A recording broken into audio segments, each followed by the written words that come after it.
All right, everybody. Hello again. Welcome back to the river. In a different boat today.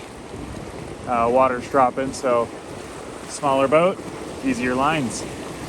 But today my goal is to talk about bikes in small mountain towns, which is a bit different than bikes in bigger cities.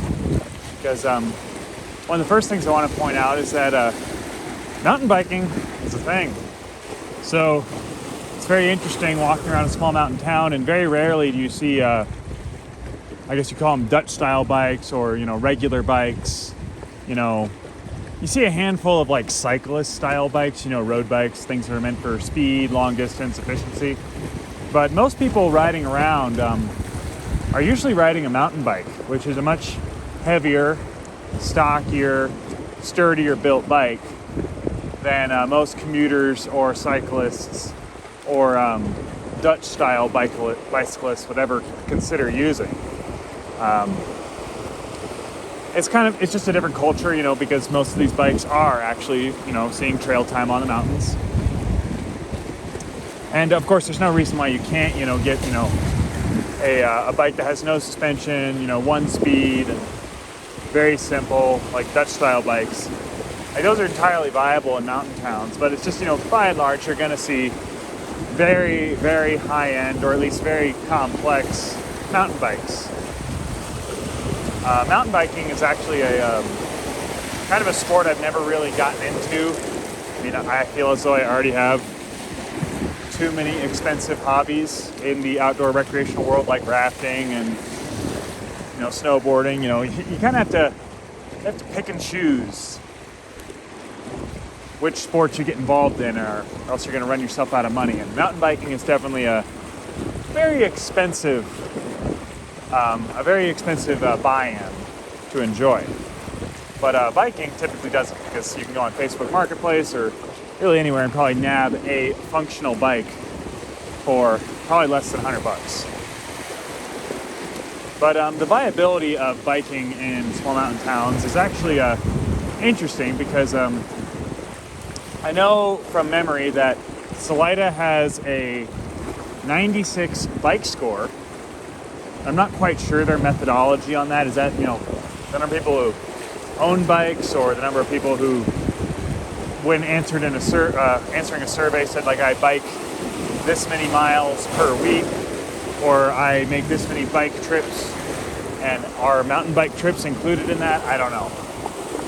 But I know that Salida has a 96 bike score, and you definitely do see lots of kids and adults biking around there. We definitely don't have the stigma in mountain towns that biking is for children that some bigger cities have, where they seem to detest the idea of cycling to work. But yeah, it has a 96 bike score and like an 82 walk score. And generally that's because, I don't want to say Salida has sprawl or BV has sprawl, but some of the distances are just easier to cover on a bike compared to just a pair of legs. So there are plenty of people biking, but again, are they biking on trails? Like, not bike trails, but mountain bike trails. Or are they biking on roads? Are they biking on bike lanes? And I will tell you that, a lot of small mountain towns, like, it's a very mixed bag when it comes to their bike infrastructure. Like, typically, most businesses seem to be pretty open to the idea of including bike racks. Most businesses seem to be open to the idea of employees coming to work with their bikes and storing the bikes either in the back of the building or sometimes even in the building. But and then we have things like the Monarch Spur Trail, which is probably the only Dutch level bike path that I have ever seen in a small mountain town.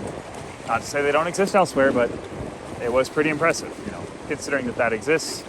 It's a pity that the Monarch Spur was ripped out, because otherwise we would have had a narrow gauge railroad that goes pretty much from downtown Salida all the way up to within spitting distance of Monarch ski area. But it was the 1950s, and people were short-sighted and falling in love with cars and scrapping railroads. mistakes that I hope we don't repeat.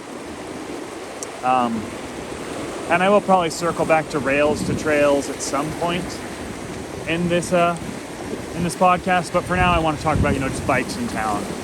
So yeah, we have a mix of like good bike infrastructure, friendly attitudes towards bikes from employers and businesses.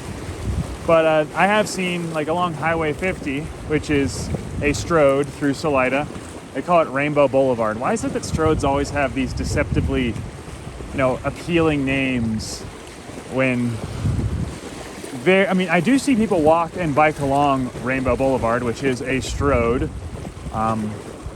which basically runs from one end of town to the other. And then the thing about the stroad that is Highway 50 and Rainbow Boulevard is that, once you go past the Walmart and the Sonic on the west end of town, you notice that there's no change at all from where it goes from a road through town to a highway. It's still, 2 lanes each direction with a center passing lane. So that's kind of one of the hallmarks of a stroad is like, it seamlessly goes from highway to city street, and seamless in this case is not really a compliment. Usually you'd want to, like I'll probably do a video at some point about how I would redesign Rainbow Boulevard. Basically I'd, cut the lanes down and do like a road diet on it and include, basically protected bike lanes on each side. That way that could become essentially an artery for bike travel. But even then, there are still people who I see on bikes in Rainbow Boulevard, or on Rainbow Boulevard, on the sides. But these are, just painted lines on the shoulder. Nothing really impressive, nothing really safe. There are a couple of protected pedestrian islands, but even then, was thought to be a revolutionary idea at the time. But, raised pedestrian islands is like, oh yeah, like you're basically stranded on an island in the middle of a highway. Good luck. But usually down in town, a lot of these mountain towns do have very, very wide roads. You're talking about something where you could probably put 4 lanes of traffic in there if you wanted to, but typically it's, people drive in the middle, then there's a kind of an easement, then there's people doing on-street parking in front of their homes, because a lot of these homes were built before or right during when like garages for these new motor vehicle thingamajiggers were just starting to become a thing. So there's lots of homes in Salida where very few of them actually have garages.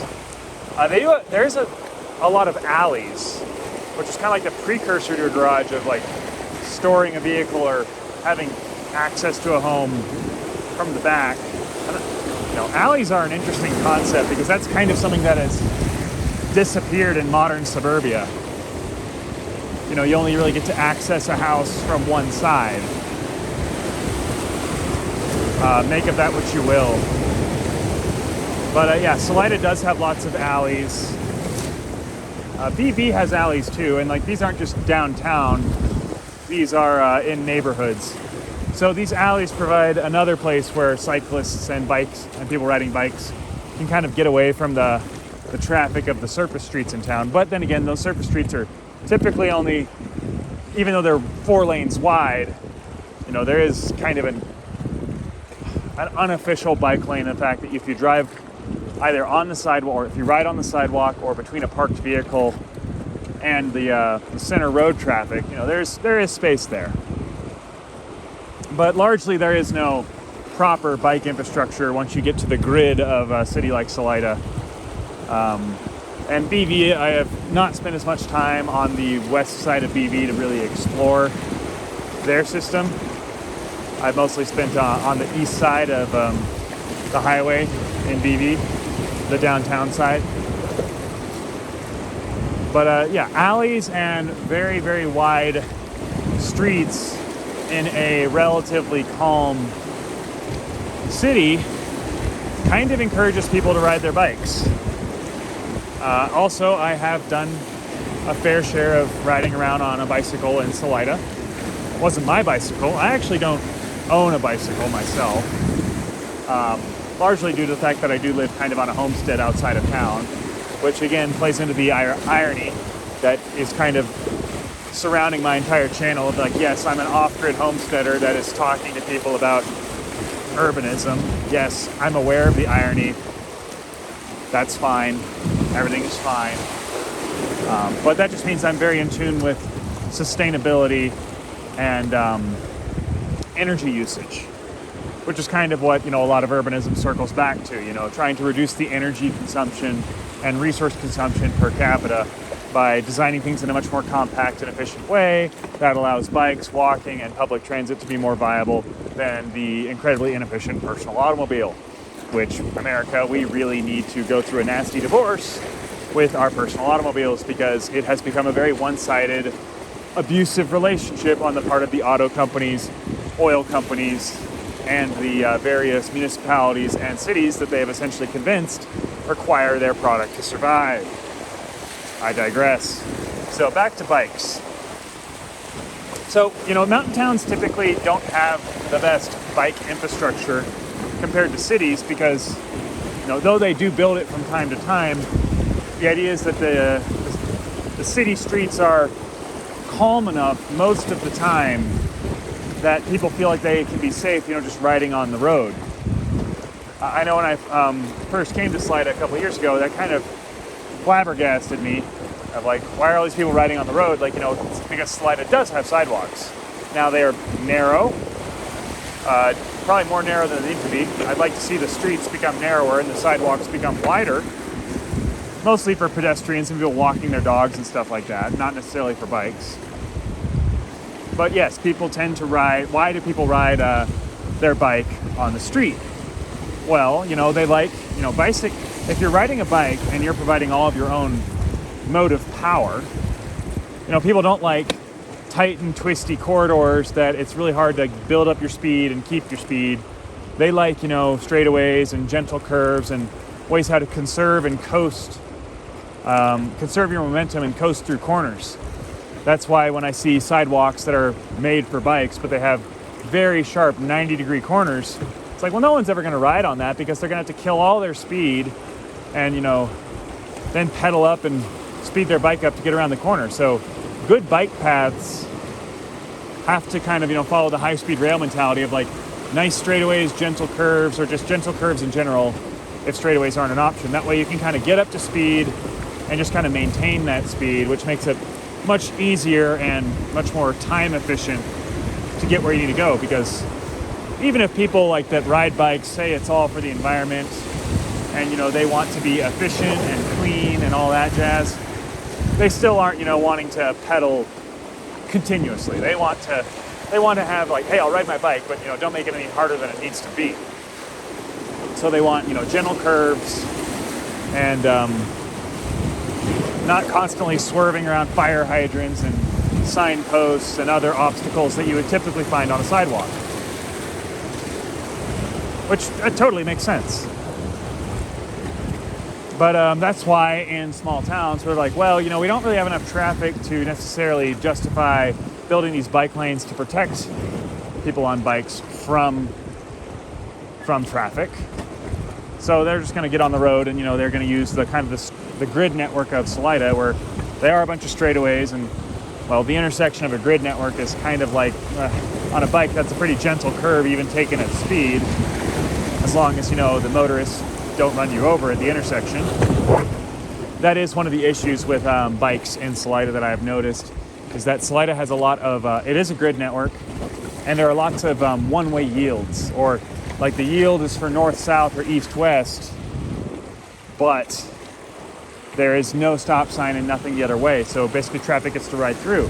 So you have these situations where cars are just going to run right through, and there's a yield sign for cars, but the bikes just tend to blow right through the intersection.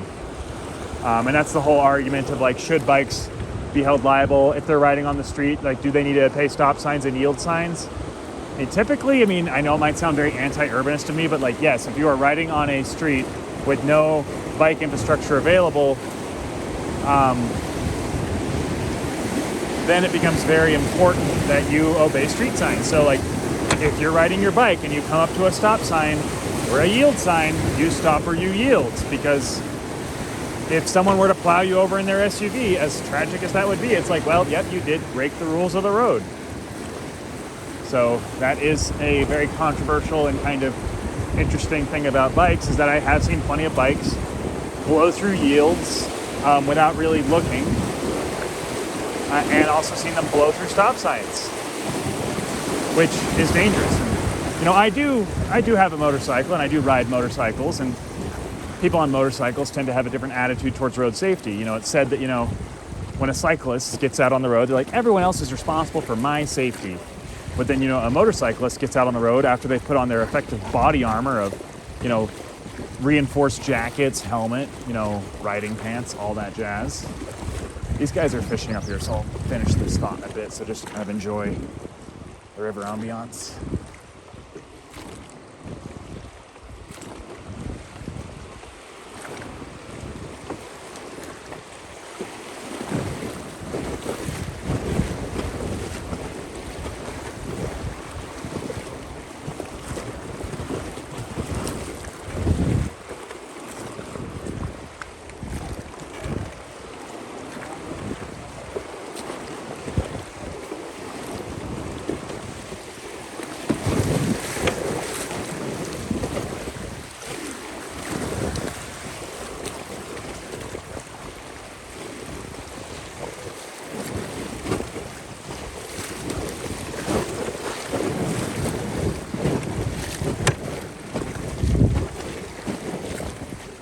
Yeah, but motorcyclists kind of have this attitude of like, I'm going to get on my bike and everybody everywhere wants to kill me.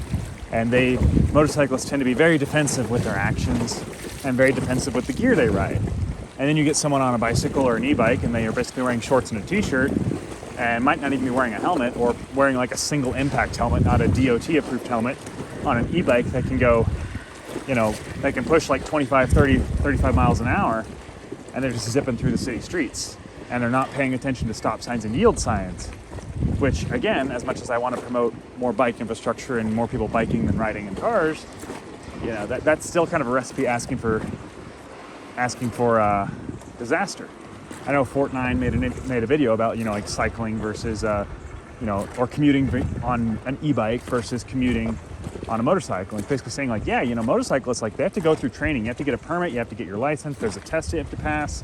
You have to wear all the, like, no, it's not illegal in some states that you don't have to wear a helmet, but, you know, typically most motorcyclists that aren't idiots are going to wear, you know, a padded jacket and, you know, long pants and like reinforced pants, boots, gloves, and all their safety gear, and be on a bike that has like DOT approved tires, and some bikes even have ABS that has lights and indicators. Like, there's a lot more on a motorcycle that, you know, is designed to keep the motorcyclist safe than on an e-bike. Like, should e-bikes have brake lights? Should e-bikes have turn signals? I don't know. Even, like, you know, e-bikes are even known for crashing into e-bikes, so, you know, it's not just cars that are causing that problem. But yeah, like, a motorcyclist kind of goes out with the idea of like everyone is a trained assassin that, you know, has a hit on their head. And then, you know, people on bicycles go out and kind of assume everyone else is responsible for their safety, or at least it's a shared responsibility, where a motorcyclist kind of takes they take their life in their hands very seriously, while, you know, some people with bikes could be said to have like a loose grip on it. And when you have a grid system like Salida with stop signs and yield signs that may or may not be observed by drivers and bicyclists, you end up with a large chance for head-on collisions. And again, people in cars are typically not looking for motorcyclists, nor are they looking for cyclists, which again is a problem that needs to be addressed. But for now, if you are choosing to commute more on two wheels, be aware that you are not, the more you spend time on a highway and a roadway, the more likely you are to have an incident. So, yeah, that's kind of where things stand with small town biking, where even though Salida has a very high bike score, according to Walk Score, you know, 96, pretty good.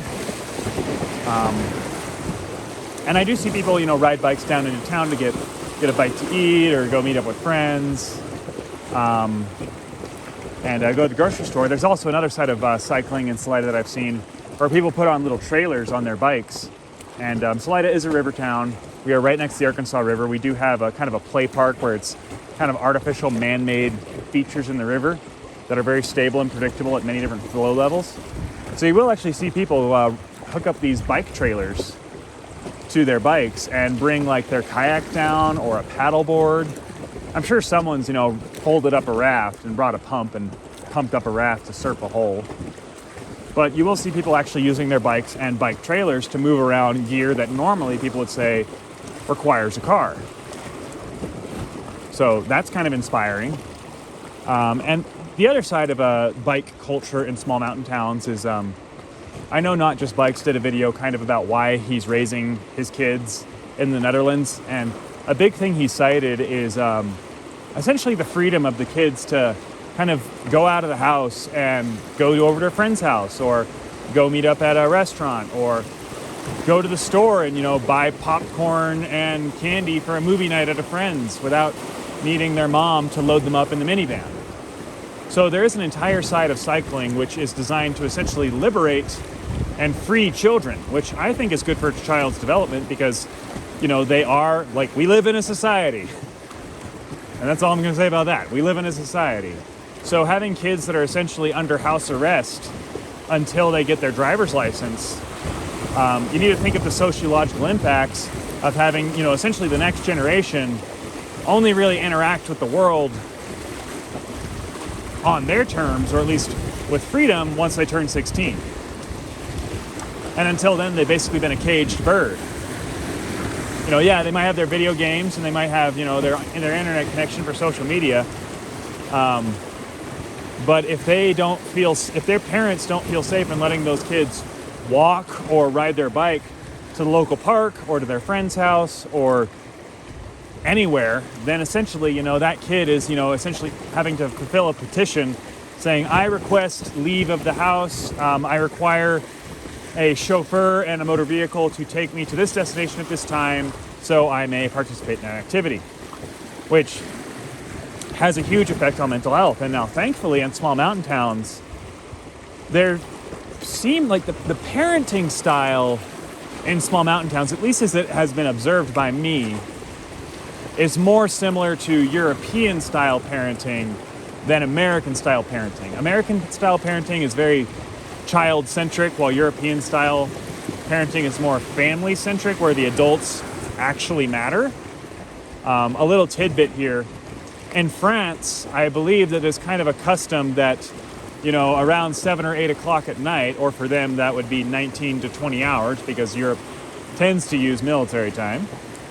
It's kind of assumed that children kind of go upstairs or go to their room, close the door, and do their own thing, because now it's time for the adults to have adult time in the rest of the house. So, mom and dad might enjoy a glass of wine together, or discuss things, or do whatever they want. And it's just kind of like the world doesn't revolve around the children and the children's needs. The children have their time and place. Another thing about a lot of European parenting is that, and this was explained to me by a friend of mine who was from Europe and grew up in France. Basically, he said, the kind of just attitude in Europe that if a child acts out in public, that child hopes that whoever comes to discipline them is a relative or their parents, because then they might get an easy treatment, versus if it's, somebody else who's going to take matters in their own hands, which in America, we would clutch our pearls, how dare you tell me how to, raise my child. Where over in Europe, it's if your kid acts out, you better get a handle on that, because if you don't, somebody else will. And that might be more hyperbole or more poetic speech than reality. But still, the idea of keep your kids under control, or if your kid acts out in public, there are consequences that might be implemented by someone who's not the parents. And the parents are kind of yeah, Jimbo, you deserve that. Yeah, you totally were screaming in that restaurant. And, that old woman from across that 80-year-old woman from across the restaurant, she stood up and she hobbled over here and she gave you a piece of her mind. And yeah, because I'm not saying kids tend to be dismissive of their parents, but it's always something else when someone else who you don't know publicly chastises you. It stings a little bit. It's a little bit of a different sting. Maybe you completely disregard it, which I think most American kids would, but in Europe, it's more like public embarrassment. So, what am I getting at here? Well, it just seems as though European parenting styles, I'm going to kind of exclude Britain from this because it seems as though they're a bit more American in their handling of things. But at least European parenting styles seem to be kind of more like hands off and let the kid kind of sink or swim and then only intervene if it's absolutely necessary. Where in America, we are the masters of helicopter parenting. And that totally extends to the suburban lifestyle of like the outside is dangerous or because the night is dark and full of terrors. The outside is dangerous and we have to keep our kids under lock and key until we give them, a 2-ton vehicle that they can drive around on their own. Yeah, sure, that makes total sense. Like, totally, isolate the child for the first, 16 years of their life, keeping them essentially in isolation when they're not at school or at an activity that they were specifically chauffeured to. But then as soon as they turn 16, oh, hey, here's the open road, here's the keys, here's the car, go have fun in this mini tank. Or it's like, okay, and this is supposed to protect the kid? Well, like, yeah, they're in like a big box that has like safety ratings and airbags. They'll be fine. It's like, but what about everyone else around them? I don't know. Make what you will of student drivers.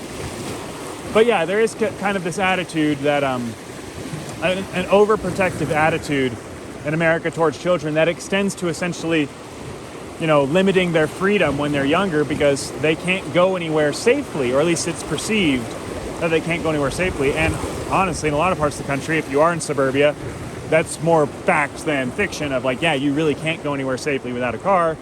So you have all these kids developing in a world where they're entirely dependent upon their parents or some other adult driving them around, which does limit their freedom and their ability to do anything, which, if you are taking the long view, you can definitely see how that can totally affect the way how kids develop and their relationship with society and the world, because they'll see themselves as such an outsider because, they get their driver's license at 16, or they get their permit at 15, the driver's license at 16, and then by 18, they can legally be drafted into the military.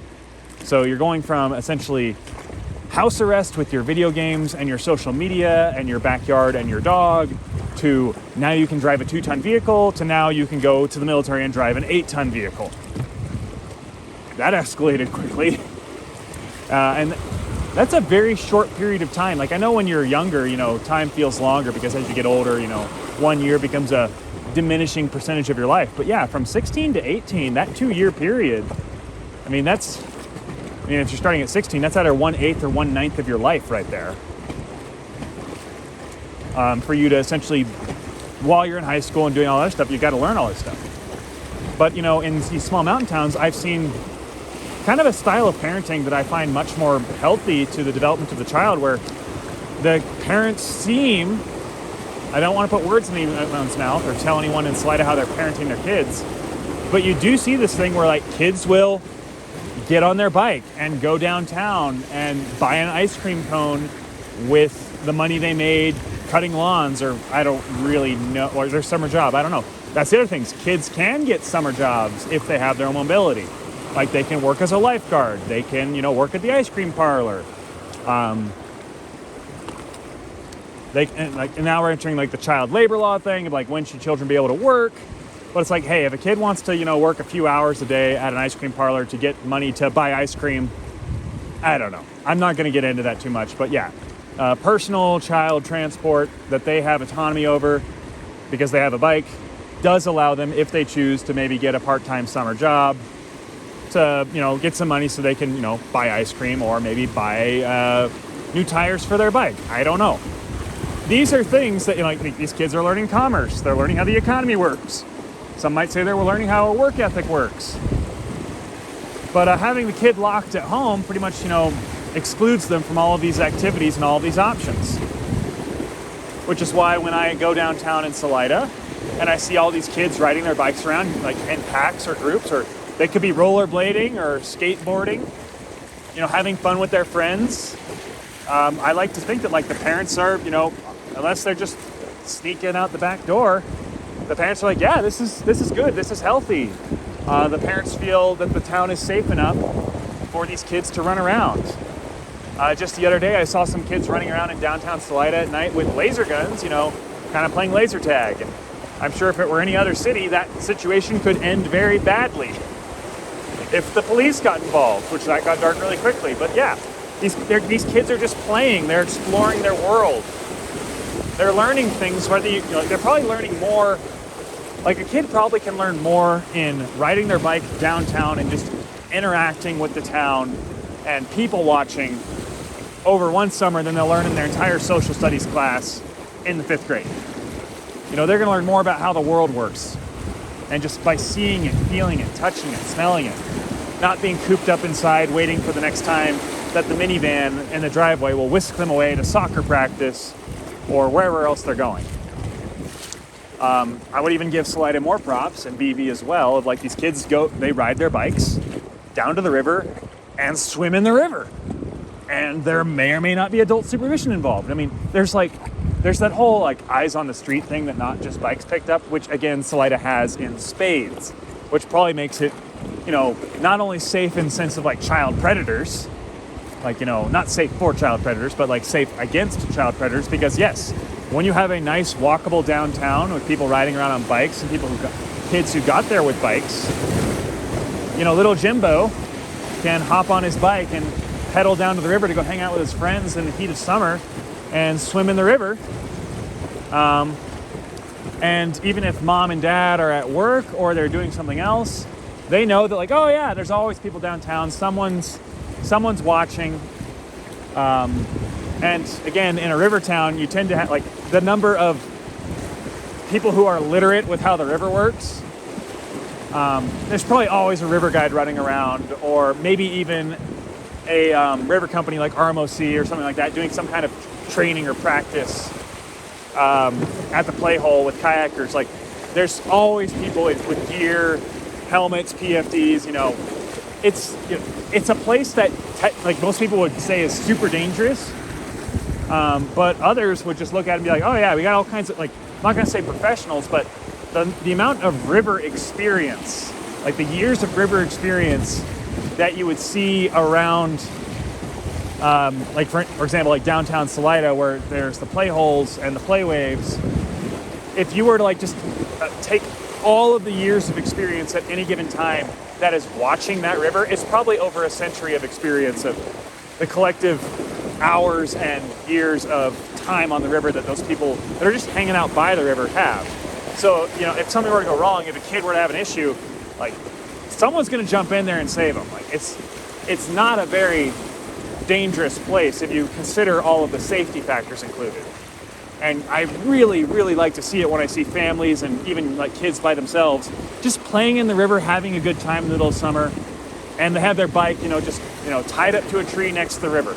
That kid is living life. He or she is just doing what she wants to do, and the freedom that they're able to express while doing it. And some people say that's where they're building some really beautiful memories. Gonna wipe this off real quick. That was kind of a splashy wave. There might be a bead of water on the lens. I don't know. Let me see if I can get that. Maybe I replace the bead for streaks. I don't know. This is primarily supposed to be a auditory or it's a podcast. If you want to look at the river, great. But yeah, kids having the freedom with their bikes and the safety of the town to go kind of do whatever they want whenever they want, which is fantastic. And I think we definitely need to cultivate more of that attitude. They say the Netherlands has the happiest kids because the kids are able to just, bike. They have so much freedom.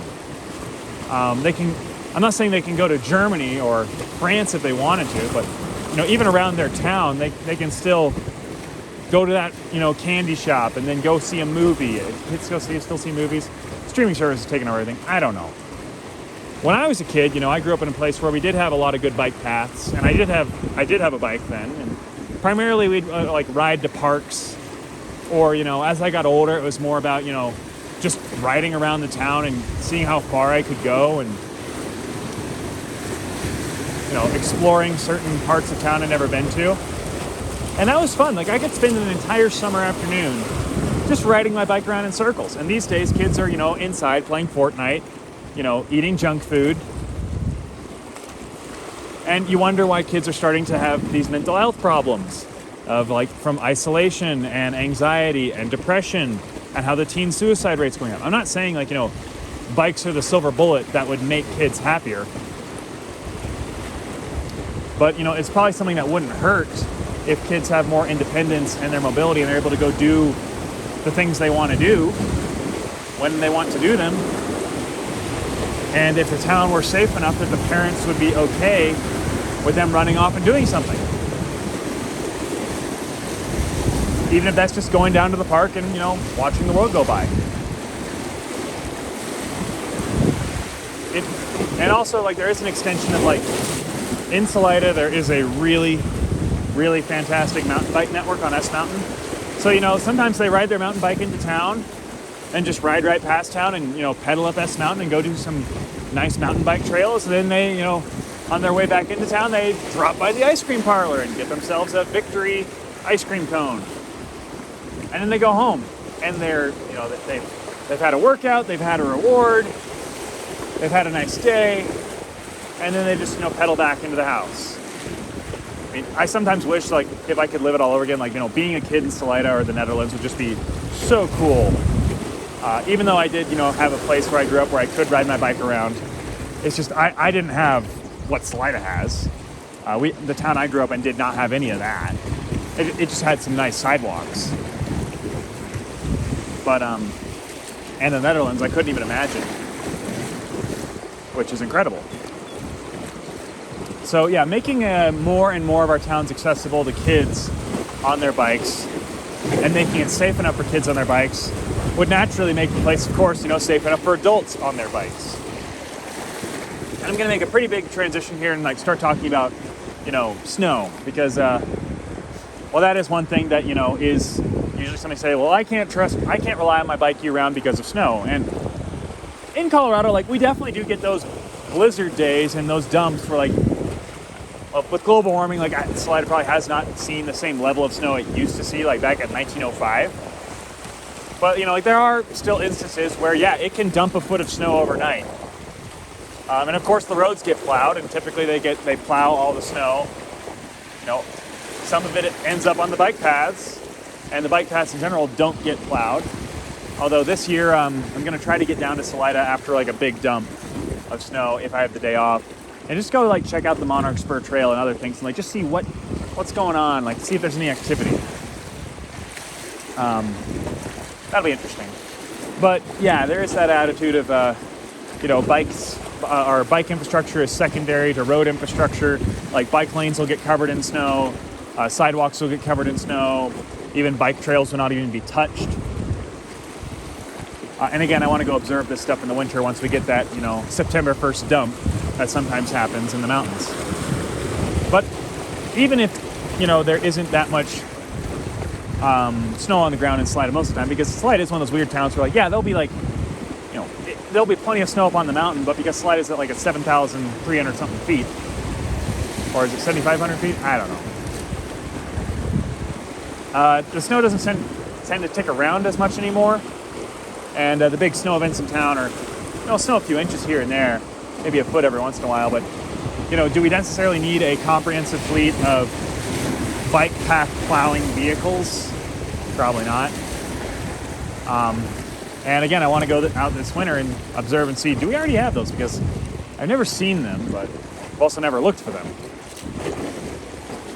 But yeah, maintaining bike infrastructure in the winter so that those who depend on it can still use it. And, this is the mountain town, so we have more of a dry cold than a wet cold.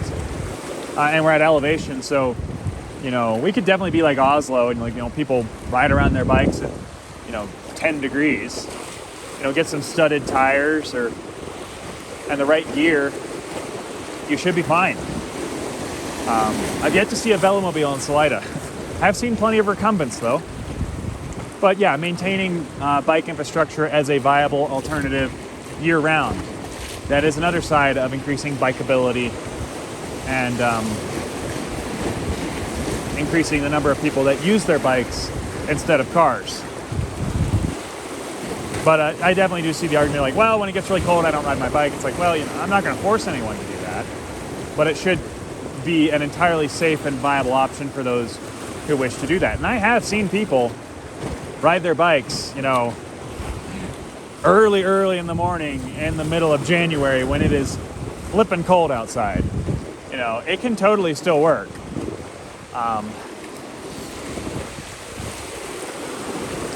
It's like in the time that you might have to dig out your car and get the ice off of its windshield after a big dump. If you were to get your road right out onto, or if you were to get your bike right out on the road that just recently got plowed, you might actually get to work faster if you live close enough.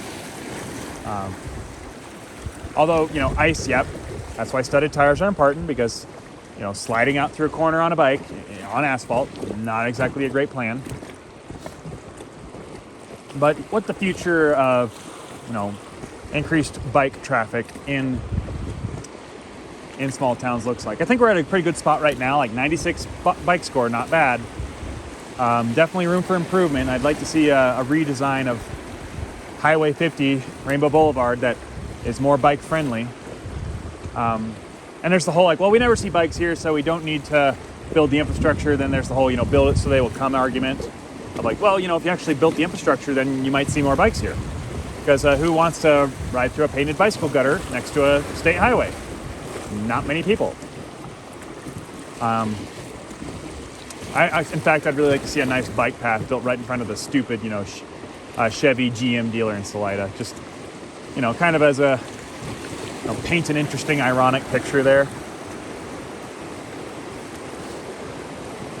But as fuel prices rise and, we've already lived through like what is going to be the hottest summer on record thus far, people are definitely starting to look at bikes maybe a bit differently in places where they never considered bikes before. And I do think that bikes definitely can dominate, depending if it's like you should definitely be able to get within 5 miles of your house, like 5 mile radius. And if it's an e-bike, maybe 10 to 15 miles. Of course, that, is this an average? Or are we including, long haul cyclists with this? People do like the MS 150 or Tour de France. Like, it's really hard to say what I remember seeing a statistic of like the high end of like what would be considered a reasonable bike commute was like 20 miles. And I'm not sure if that was like 20 miles in a day, like 20 or 10 miles there, 10 miles back. But 20 miles, that seems pretty reasonable. The number of miles you could expect someone to do on a bike in a day, like definitely on the high end. I think most people would say it's probably near 10 miles. And again, I say, is that like, 10 miles there, 10 miles back, so it's 20 miles per day, or just 10 miles away from home? Depends on how you want to do the math. And obviously in a place like Salida, like, unless you're lapping town, you're not going to rack up 20 miles. Unless you go do a bunch of mountain bike trails. And the Monarch Spur Trail does go from the river all the way out to, it's like Starbucks Circle and the Walmart there. So, you can totally, as a little kid, you can ride your bike to the Walmart. Again, I have my views and opinions on big box stores and how they decimate the small mom and pop local retailers in place of, mass market consumerism with a bunch of cheap Chinese products. Again, Walmart and, Costco and all those big box stores that, only work because they consolidate so many things together. And they have an entire branch of their division that's nothing but corporate lawyers that ensure that their system survives with their massive, huge parking lots that you could turn into small airfields if you wished. Again, I digress. Not really trying to talk about big box stores. But, for what it's worth, there is a bike trail that goes from downtown Salida to Walmart, which is like that bike trail connects two completely opposite ends of the spectrum, because that one Walmart with its parking lot probably occupies more square footage or acres, if you want to do that, than the entirety of downtown. But the valuation of the commerce from downtown is probably 10 or 20 times that of that Walmart. Bigger is not always better. And in this case, there's not many, like Walmart's just kind of there as like a convenience, but there's so much of our urban design which has been done as a means to an end or because it was convenient at the time And everyone knew, like strip centers and strip malls are the definition of this was a cheap, easy solution that made somebody a lot of money, and then we just kind of forgot about it.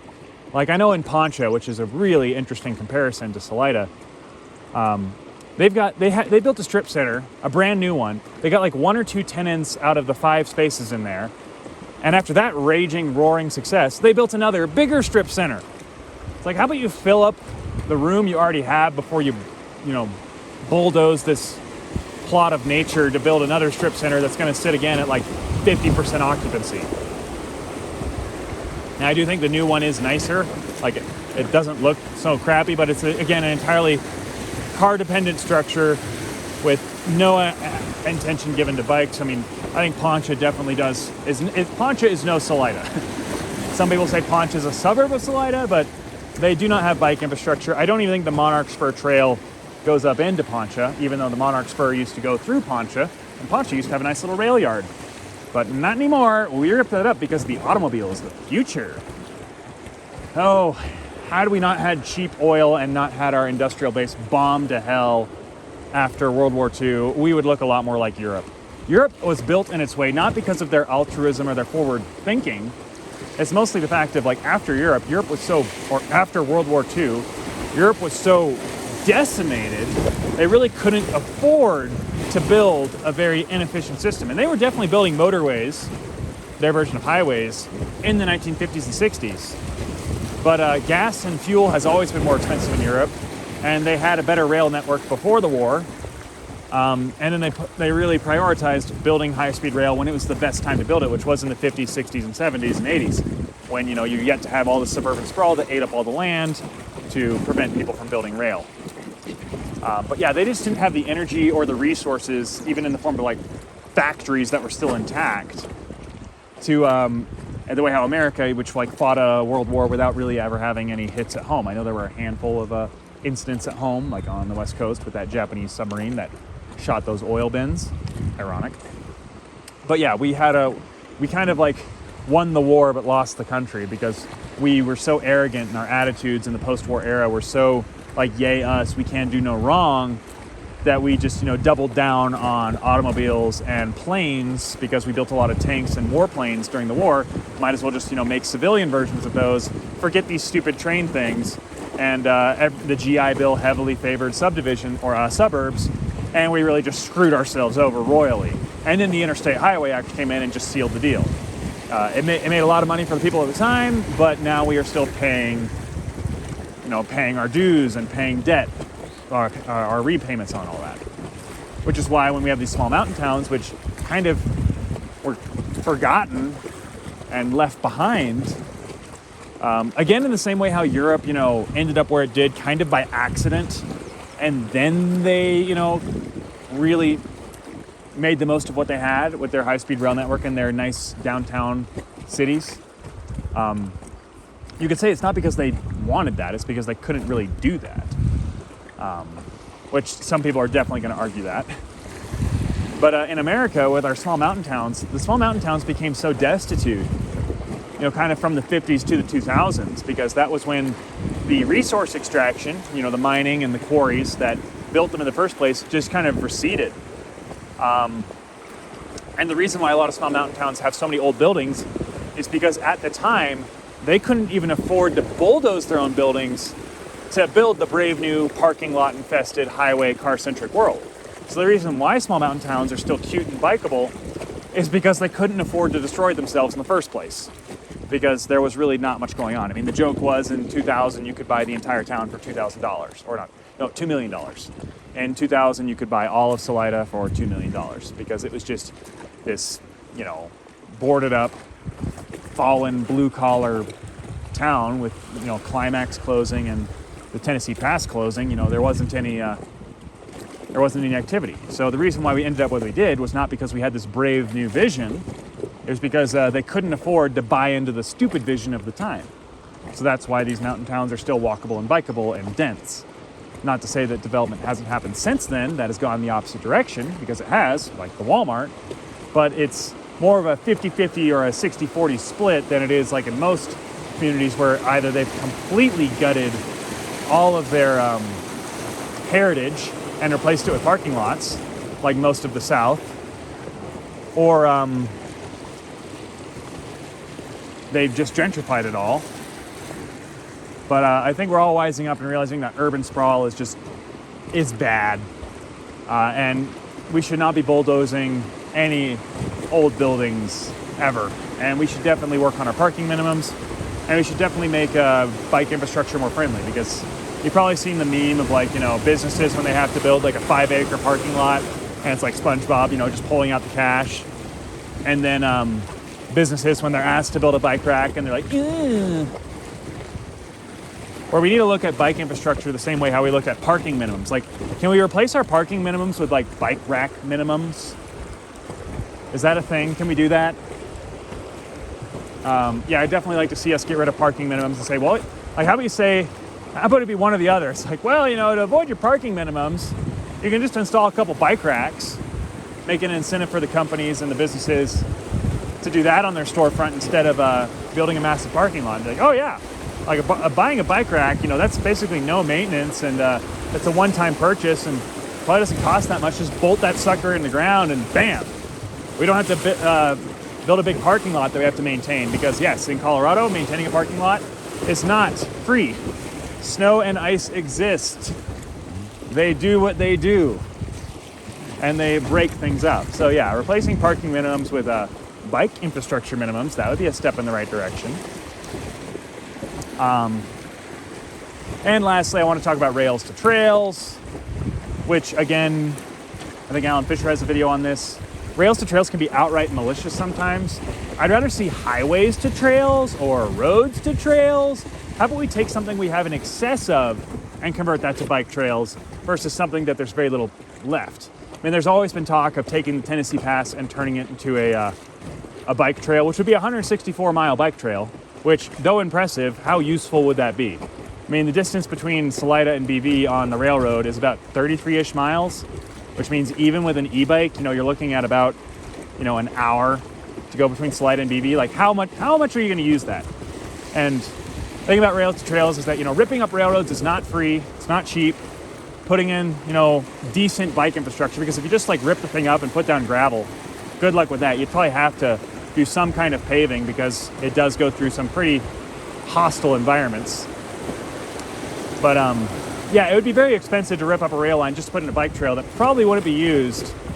And I think the money would be better spent, you know, building more local trails inside towns and improving the bike infrastructure in towns, which would definitely see more use than ripping up a rail line. And once that rail line's ripped up, even though a lot of rails to trails say, well, if it ever became necessary to reactivate the rail line, we would remove the trail and put back in the rail. I kind of doubt anyone would ever let that happen. And thankfully, the people who really want to do rails to trails don't have the money to rip up the railroad, and the people who have the money to rip up the railroad see its value, because once it's gone, it's gone. And then in 20 years' time, when gas is $20 a gallon and EVs are north of $250,000 and electricity is at $1 a kilowatt hour, we're going to be really scratching our heads saying, why did we rip up our railroad? We all said we'd never use it, but now we're essentially mountain locked. And pretty much the only way to get around is by bike. And maybe then they'll say, well, maybe we should rip up the railroad, and maybe we should use a rails to trails, because the only way for us to get around is with bikes. Which again is like, okay, you want to bike between Salida and BV, 33 miles uphill in a blizzard? Be my guest. That is if they even let e-bikes on the railroad or the Rails to Trails project. Yeah, but I plan on making an entire video about, like, please don't convert the Tennessee Pass to Rails to Trails. It's too valuable. It can serve so many other functions. It can provide much more. It's a much better economic stimulant as a railroad than it would be as a bike path. Another thing about that is that, you know, if they did the Rails to Trails thing with the Tennessee Pass, like I'm in Browns Canyon right now, they'd probably be like, well, you know, I want to ride Browns Canyon on my bike, but I really don't want to, you know, bike from Salida all the way up to the, you know, southern entrance of Browns Canyon. I'd rather than build a parking lot near Stone Bridge so I can drive my Subaru and bring my bike with me, and then, you know, ride the pretty part as an excursion.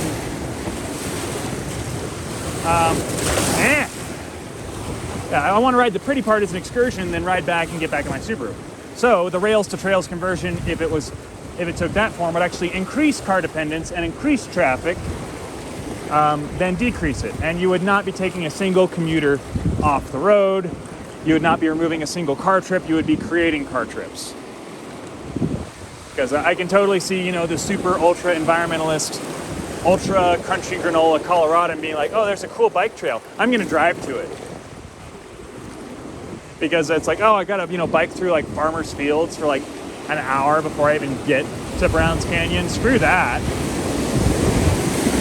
Which kind of goes into the hypocrisy that I brought up in my last video about my vision for Colorado. Of like, when are you guys gonna start practicing what you preach? And do you know or do you not know that trains are the most efficient way to move people around? Second, do you actually care about the environment, or is that just a bumper sticker on your Subaru? Third, if we have this rail line, will you actually use it because you understand that getting cars off the road is very good for the health of society and the health of small towns? And fourth, will you ride your bike as much as you can and use public transit when it's available? These are all things that we say, oh yeah, it's a great idea. Oh, it's good for the environment. But until you start actually doing it, it's just a hypothetical. It's just a belief. We need to act on our beliefs. And again, with the hottest summer on record behind us, I want to see more people on bikes. I want to see more people on trains. I want to see a much more, or a less malicious attitude towards rail infrastructure. Why is it that it's an investment when a highway... Yeah, it's an investment when a highway gets an improvement or an expansion, but it's funding when it is a railroad. It's like we fund our railroads as if we're just throwing that money away, but we're investing in our highways. Now, have we switched the narrative where no, we fund our highways, or we burn money at our highways and we invest in our railroads? We need to invest in public infrastructure, not essentially the infrastructure that enables private infrastructure, which I know the railroads are private. Basically, we need a flip-flop. We need the rails to become public, and I'm not saying roads become private, or roads become whatever. I don't know. Kind of lost my train of thought there. I'm in the middle of a rapid, even though it's a mellow one. The narrative's simple. Cars bad, trains good, bikes better.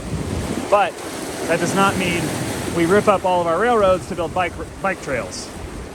As Alan Fisher pointed out, it's fine if you're ripping up a redundant line that's not being used, which I know can sound like the Tennessee Pass, but the Tennessee Pass is not redundant. It does go its own way, and it does provide a much more direct connection if you're going, northeast to south or northwest to southeast. It is a valuable rail line. It has survived this long. It does not need to be turned into a bike trail. It needs to have trains run on it again, preferably passenger trains. And Vail and Midturn, please shut up. You're a bunch of rich NIMBYs who have never used public transit a day in their life. You want to rip out the rail yard over there and put in condos that none of the service employees and seasonal employees can afford. So you guys are part of the problem, not part of the solution. So please just shut up. Ugh. Yeah. I mean, talk about a microcosm. I wonder how many people ride bikes in Vail. I need to go over there sometime before fall ends and just kind of get a snapshot of, do people ride bikes in Vail? I mean, as much as they like to bitch and moan about less snow on the mountains year after year, they don't seem to be giving up their Subarus and Tacomas anytime soon. And they seem to be still pretty hostile towards any rail projects. I mean, yeah, they got a handful of buses, but those are for the peasants that can't afford valet parking at Vail. Ugh. The nerve that these peasants have coming to our exclusive mountain town. I wonder if the only people who bike in Vail are riding really, really fancy e-mountain bikes, which are probably the most expensive e-bike available on the market. But who knows? Bikes in small mountain towns. Marriage made in heaven? I don't know. There's still some of the most bikeable places left on the planet in America. Europe definitely kicks our tail when it comes to bike infrastructure. China too, and Japan as well. Just why did we fall in love with the automobile so much? I think it's because marketing. Like, automobiles have always been marketed. Like, the railroads did do passenger marketing back in the day, and like that was like the golden era of like Art Deco marketing, where marketing was like a really, like what we consider art today. Like, why can't marketing become art again? Because like if you look at the Art Deco posters of like the 1920s and 30s and early 40s for railroad services, back when the what are now the freight railroads were railroads and they ran passengers and freight. I mean, the style, oh my gosh, the style that they would put into their advertising materials for rail travel was just fantastic. I mean, there might have been radio ads at the time, I don't know, or like things in stations. But the problem with like cars like came in right when, you know, TV and radio was available in mass. So they could just market it directly to people and tell people, you need this, you want this. It's like, no, you don't need it, no, you don't want it, but you know, you're being force-fed the auto industry narrative. And I have all the car magazines and car culture. And like cars are a symbol of personal freedom and choice and blah, blah, blah, blah, blah. And who told you that? The auto companies, the ones who sold you the car. But like railroads have a marketing problem, at least here. I mean, in Europe, I know trains are still marketed. But yeah, the marketing just shoved trains down America's throat in the 1950s and 60s. And people made shit tons of money off of that. The marketers made money, the manufacturers made money, the oil industry made money, anyone who maintained or built a highway made money. And that's the way how we do it in America. We screw over the public for the sake of a handful of people making shit tons of money. That's how we've always done it, and that's the way the founding fathers intended. And we've yet to realize that mass exploitation of your fellow man is not really a winning strategy, especially when everyone exploits the environment too. It's like, thankfully, you know, with a lot of this urbanism stuff, movements, and, you know, Alan Fisher and Not Just Bikes, I mean, they're basically marketing for bikes. I mean, I think Not Just Bikes' his name is kind of hilarious in the fact that, you know, he says, I talk about more than just bikes, but, you know, bikes are at the center of what he talks about. And even he says he likes to ride trains more than he rides bikes. I think he said that in one episode. But bikes are finally starting to get their, you know, day in the sun, and I think that even with Amtrak and California High-Speed Rail stumbling at every turn, people are starting to realize that that's more of the future we need than a future of Elon Musk with a bunch of Teslas that he can wake up at 3 a.m. and push a button on his phone and lock up your vehicle because you haven't paid your monthly subscription to Tesla Plus. I think a lot of people are getting disillusioned with electric cars, with the price, with the lack of performance, with the deterioration, and the fact that they're so full of tech. And the maintenance costs, like, you know, electric cars are supposed to be cheaper to maintain than gasoline cars. And, you know, you look at those people who take their Tesla to the shop, and because it's all proprietary and there's so few shops and there's a huge waiting list, you know, you're waiting 6 months and paying ridiculous amounts of money to get your Tesla repaired. So that whole, you know, electric cars are cheaper and easier to maintain, well, that didn't really pan out. I mean, probably the cheapest and easiest thing to maintain form of transit is a bicycle. Not an e-bike, because yes, e-bikes do still suffer from the increased maintenance, even if it's less than a Tesla. But yeah, their batteries will wear out and will need to be replaced. So I really don't like it when I see all these e-bikes that have like integrated batteries. It's like you need to have those batteries be modular and be able to swap them out. Preferably so you could have like two e-bikes, or not two e-bikes, but two e-bike batteries, where you can always have one at home charging and then one you're using. So that way you can get home from work and then do a hot swap and be on your way, which would be fantastic. I can't believe it. There's land for sale in Browns Canyon. That's crazy. Interesting. Well, someone's going to buy that, build a really nice house there, then be a freaking NIMBY and try to prevent the rail line from ever running through Browns Canyon again. There's such an uphill battle ahead of us, but I think we can do it. So ride your bike, ride your train. See that public infrastructure and cheap infrastructure is the best infrastructure. By cheap, I mean bikes. And Elon, please just stop talking. And see you later.